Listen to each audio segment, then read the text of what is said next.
Dall'1 al 10 marzo prossimo si svolgerà la tradizionale manifestazione del Festival internazionale del folklore. In concomitanza con la kermesse avrà luogo l'evento denominato Polizia di Stato, come eravamo, come siamo, la memoria come valore, una serie di iniziative che coinvolgeranno anche gli studenti agrigentini. Stamani la presentazione è avvenuta presso la questura di Agrigento. Regionalmente noi tentiamo di essere presenti davanti agli istituti scolastici, abbiamo fatto diversi incontri dall'inizio dell'anno andando presso i vari plessi scolastici di tutta la provincia, non solo ad Agrigento ma anche nei comuni dove siamo presenti con i nostri commissariati, utilizzando le nostre specialità, i nostri operatori, uomini e donne della Polizia di Stato, per poter dare un segnale positivo rispetto ai percorsi e ai progetti della Polizia di Stato posti in essere. Oggi stiamo presentando questo percorso che abbiamo iniziato da circa 4 mesi, ovviamente col coinvolgimento, e questa è l'occasione da parte mia per poter ringraziare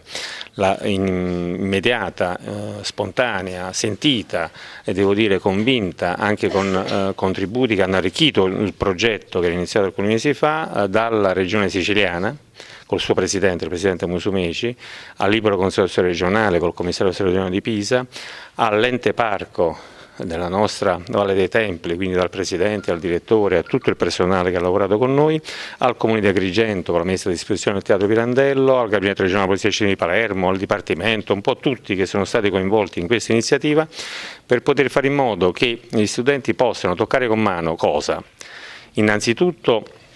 vedere, dopo un percorso nella Valle dei Templi, che è il punto centrale della nostra storia, dopo 2600 anni di storia, che è conosciuto in tutto il mondo, di poter vedere e toccare con mano non solo cosa è successo in questo paese negli anni 90 e quindi vedere la teca che contiene i resti di una macchina blindata, che è la 46115, la sigla della scorta del giudice Falcone, dove sono morti Antonio, Rocco e Vito.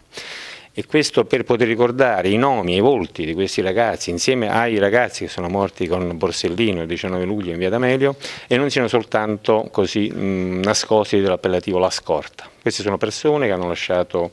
giovani donne, bambini che oggi sono uomini, e quindi attraverso anche la loro presenza noi avremo la signora Montinaro in mezzo a noi per tutto questo periodo, avremo Giovanni, il figlio di Montinaro, che porta il nome del giudice Falcone. Questo per rappresentare anche il legame che l'uomo che assicura questo servizio ha normalmente con chi deve proteggere dai mali oscuri di questo paese, e quindi attraverso questo percorso poter vedere i resti di questa macchina che sarà nella Valle dei Templi fino al 28 febbraio. Da allora verrà poi custodita presso la nostra caserma Angelone in via Crispi.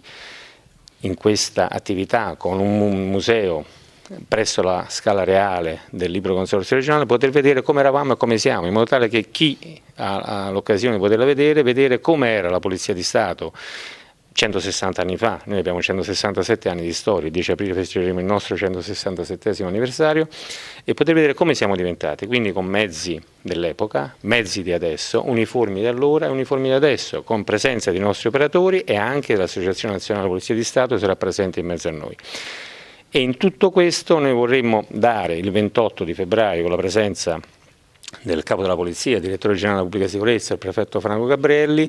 un segno tangibile a conclusione di un percorso che continuerà poi con il mondo della scuola, con il mondo rivolto ai giovani, con un concerto che la banda della Polizia di Stato la mattina offrirà alla cittadinanza come partecipazione e presenza in mezzo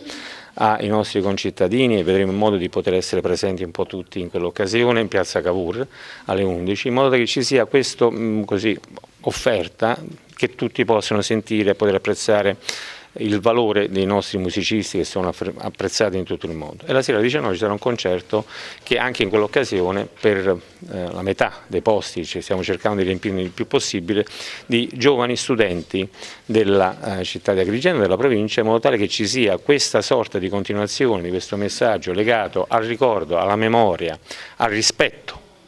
È una parola che il capo in più occasioni ha utilizzato, a rispetto anche di chi nel corso della storia di questo Paese ha sacrificato la propria vita per garantire la libertà, la democrazia e lo sviluppo e il progresso non solo economico ma anche sociale e civile di questa città, di questo Paese.